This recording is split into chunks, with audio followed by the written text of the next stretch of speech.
Hey YouTube, Logan with Hideaway Homestead here, coming to you today with a video on a little experiment that I'm doing right here. I'm feeding grass to my rabbits today, and I have made videos of feeding grass clippings to rabbits, and I found that they really like the long stuff better. So I try to use a weed whacker, or I have this little Turkish pruning knife. I think you can get them on Amazon for like 20 bucks or something like that. But as you can see, they're serrated, and you basically just grab the grass. I do it for when I'm cleaning up around trees that have had some neglect and I don't want to get too close with a weed whacker. You just grab the stuff and you pull it like that. It has, serrated edge, so it works like a saw. And I was cutting that and I thought, it would be really nice if I could make this into bales of hay. Now, I'm gonna go on a slight little tangent here on hay here for a minute. So when you see hay being cut, it's done during the early summer, and you'll see tractors out cutting the hay. They let it dry for, I think it's 3 days, and then somebody will come back through with the tractor and bale it. Now, hay is cut when the grass is green and growing.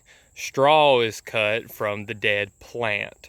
So you can have straw or hay of various different species. It just depends on when it's cut, when the plant's growing or when the plant's dormant and dead, as far as the leaves and stalks goes. Now this here I cut, this is in mid-summer into kind of mid-late summer. We're on the 2nd of August today, so this here is not going to be as nutritionally valuable as hay that's cut when it's a little bit younger, when it's not gone to seed, because there's some seed in that. But still, I mean, it's free food. It turns into compost after the rabbits poop it out, so I'm not too worried about the nutritional value of it. Plus, they've got plenty of pellets, and I've got plenty of other high protein plants that I can feed to them. All right, so I thought about making my own little bales of hay. The problem is cutting it, letting it dry, and doing all that stuff. It seems like a really long process. So what I thought of was, well, the reason that they let it dry is so that it doesn't have a whole lot of moisture in it. And because when they make those big old bales, that is the perfect compost pile. All it needs is moisture, and that thing will compost. If you were to bale hay like that, fresh and green, I would not be surprised if it did not catch fire, just because of how hot it gets. So what I did was I thought, well, it's got to have a certain critical mass, and this is not going to be as compressed. So what I did was I took me a bucket, and I cut everything, I put it in the bucket, and I've just been smushing it down like this, and I've tried to fill up the bucket.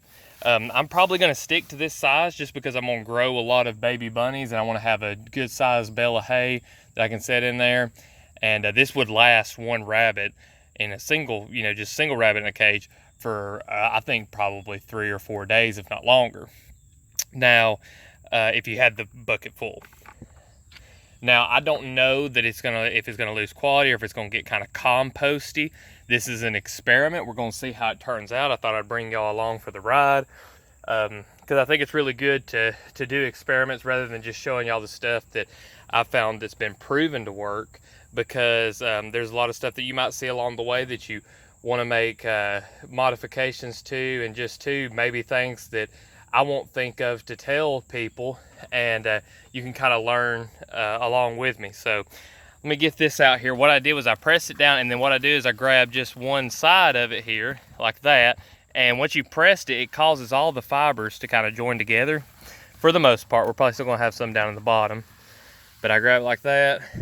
As you can see, some came apart in the bottom, but I've got like this little round disc here. It's like a bale of hay. Now I'm gonna stick it right back here for these rabbits. I'm probably gonna make me some hay holders to do this with. But as you can see, I've got some good grass in here. There's some, I wanna say it's Bermuda and quack grass. I think that's what it's called. It's just a lot of grass that I had growing around trees that I really needed to clean around.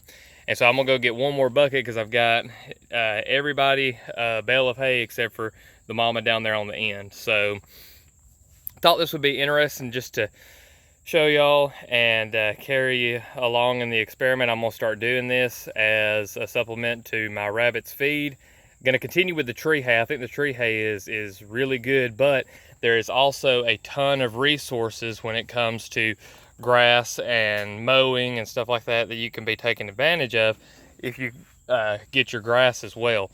And it could also be something that can be stored up and be a little more compacted. So if this can be packed into the bucket and put in a dry place, and it sort of, dries slowly in the shade, if it's a possibility. I don't know, it may rot, it may try to compost, but I'm thinking that with it being as small as it is, I'm not going to have that issue. We'll find out tomorrow, because it does not take grass long. If it is going to start the composting process, it will do it, and it does it pretty fast. Just in a few hours, it's ready to start heating up and rotting from the inside. Those microbes really get to going, so we'll see.